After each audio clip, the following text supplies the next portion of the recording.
Pública desde antes de ele tomar posse lá em 2019, né? Exatamente, Cris. É uma denúncia feita pelo jornal Folha de São Paulo em 2018, mostrando que a Valderice Santos da Conceição, a Val do Açaí, estava em uma casa, estava trabalhando, por isso ficou Val do Açaí, estava trabalhando vendendo açaí em Mambucaba, que é onde o presidente tem uma casa de veraneio, lá em Angra dos Reis.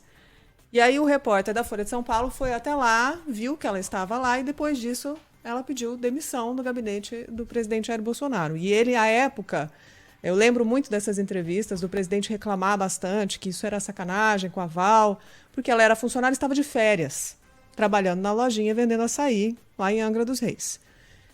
E agora o que o Ministério Público Federal está dizendo é que a Val do Açaí realmente nunca trabalhou no gabinete do deputado Jair Bolsonaro, porque ela era contratada por Brasília, mas não prestava serviços lá. E o detalhe é que ela trabalhou de 2003 a 2018, de fevereiro de 2003 a agosto de 2018. Muito tempo que a Valderice Santos da Conceição trabalhou no gabinete do então deputado Jair Bolsonaro, agora presidente Jair Bolsonaro. E o Ministério Público Federal aponta nessa nota que a Val sacava de 84% a 95% do valor do salário dela todo mês, ao longo desses anos, e que é um comportamento que indica aquele esquema de rachadinha, quando o funcionário é contratado para fazer uma coisa, mas ele devolve o dinheiro para quem o contratou. Ele não fica com o salário, né? Seria uma forma de apropriação, improbidade administrativa nesse caso, e de ficar com dinheiro público, né? O Ministério Público Federal está dizendo que essa conduta do presidente, obviamente, se desvirtua do que a administração pública permite. Foi uma denúncia da Folha de São Paulo que agora está dando um próximo passo. O Ministério Público Federal encaminhou essa nota dizendo que essa movimentação de dinheiro aconteceu, as condutas dos requeridos, em especial a do ex-deputado federal e atual presidente da República, Jair Bolsonaro, diz a nota, desvirtuaram-se demasiadamente do que se espera de um agente público. No exercício de mandato parlamentar, não só traiu a confiança de seus eleitores, como violou o decoro parlamentar, ao desviar verbas públicas destinadas a remunerar o pessoal de apoio ao seu gabinete e à atividade parlamentar. É isso que o Ministério Público Federal encaminhou como nota, dizendo que a ação foi enviada à 6ª Vara Federal do Distrito Federal, considerando que esse caso indica atos de improbidade praticadas antes da posse como presidente da República e não estão abrangidos pela imunidade parlamentar. Portanto, lembrando que com a última mudança desses casos de prerrogativa de foro por função, o Supremo Tribunal Federal considera que há foro privilegiado quando a investigação se trata do cargo em que o homem público está em exercício, né?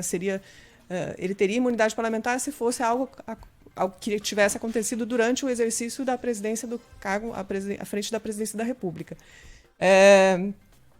Eu lembro muito bem que na época da campanha isso provocou um rebuliço e que o presidente Jair Bolsonaro várias vezes deu entrevista reclamando que era perseguição por parte do jornal Folha de São Paulo. E, inclusive, na campanha eleitoral, a Val do Açaí se lançou vereadora, candidata a vereadora. E o presidente Jair Bolsonaro gravou um vídeo defendendo a Val do Açaí, dizendo que ela tinha sido vítima de perseguição.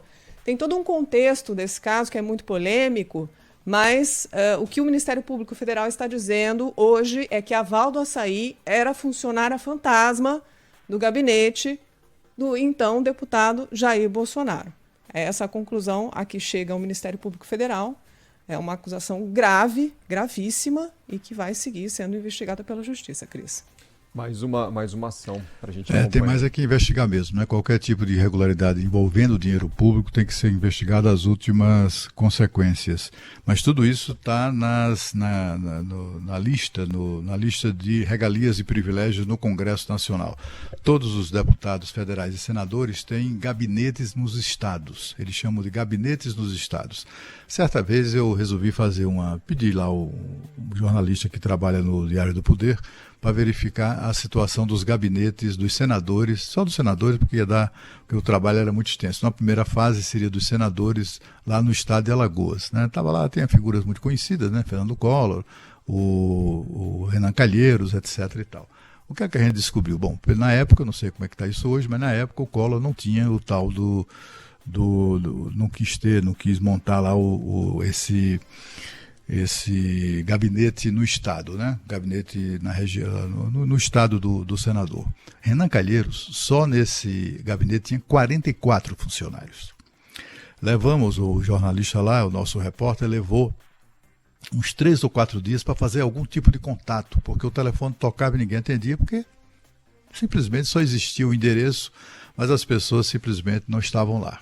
A maioria desses parlamentares, deputados e senadores que mantêm escritórios nos estados, o que é que eles fazem? Eles nomeiam cabos eleitorais, aquelas pessoas que durante as suas campanhas os ajudam no bairro, se for na capital ou em determinada, e sai espalhando essa gente, paga pelo Senado ou pela Câmara dos Deputados para ficar a serviço desses parlamentares. É muito provável que tenha acontecido algo semelhante com o então deputado Jair Bolsonaro. A investigação é que vai indicar isso, mas eu acho um escândalo que nós tenhamos que pagar para suas excelências, além de gabinetes com dezenas e dezenas de assessores aqui em Brasília, tenhamos que pagar também gabinetes para suas excelências montarem nos seus estados, às nossas custas, né? O aluguel às nossas custas, o aluguel do imóvel, assim como o salário, e salários altos. Olha, eu peguei a lista dos salários do senador lá, e era um negócio assim, era muita grana, salários padrão Senado Federal mesmo, né? E tudo isso às custas do cidadão. Eu acho que isso tem que ser investigado, mas tem que ser, sobretudo, extinto, né? Eu não espero nada do Congresso Nacional, não espero nunca que nem o presidente da Câmara, nem o presidente do Senado tenham a dignidade de extinguir essa coisa, até porque isso favorece muito lá os interesses dos parlamentares, que ali dão um cargo àquela figura, fica todo, sou funcionário do Senado, mas nunca põe os pés no Senado. A maioria nunca vem a Brasília e ficam lá a serviço, para prestar serviços eventuais de interesse do parlamentar. Essa vergonha precisa acabar no Brasil, tanto quanto a rachadinha. Rachadinha é a mesma coisa, é uma prática disseminada em todas as casas legislativas do Brasil, sejam câmaras municipais, sejam assembleias legislativas, seja o Congresso Nacional. Aliás, o Congresso Nacional foi quem inventou isso. A primeira parlamentar a enfrentar um processo de rachadinha, com a diferença de que o dinheiro foi comprovado que o dinheiro era depositado na conta dela, é a atual deputada federal Érica Cocai, do Partido dos Trabalhadores. E não foi de agora, esse é um processo que se arrasta, sei lá, há uns 10 anos pelo menos, né? São práticas que o Congresso Nacional, se quiser mesmo, se tiver interesse de recuperar a sua imagem perante a opinião pública, deve acabar com isso, né? Isso não é justo que aconteça. E se gastos foram feitos, além das sanções penais, que esses políticos e também os seus apaniguados sejam condenados a devolvê-los. E nesse caso nem era um escritório do Estado, né, do Rio de Janeiro, porque alguns parlamentares têm isso, funcionários contratados no Estado para prestar serviço e tal, e ali tem muita dificuldade no período eleitoral, porque esses funcionários recebem com dinheiro público e trabalham na campanha e tal.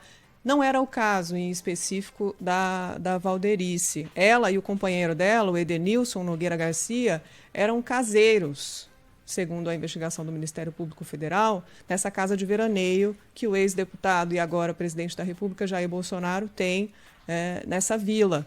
Então, fica muito claro para a investigação que ela foi contratada para trabalhar em Brasília, mas nunca esteve em Brasília. E a presença da funcionária foi atestada falsamente pelo então deputado Jair Bolsonaro. O que o Ministério Público Federal está dizendo que isso é uma prática de, obviamente, improbidade administrativa e que ela, a Valdo Açaí e Jair Bolsonaro têm que ser obrigados a ressarcir os recursos públicos indevidamente desviados, Cris. 5h21, daqui a pouquinho a gente vai para Brasília, porque o bicho está pegando também, envolvendo agora o ministro da Educação. A gente volta em instantes com mais informações aqui nos Bastidores do Poder.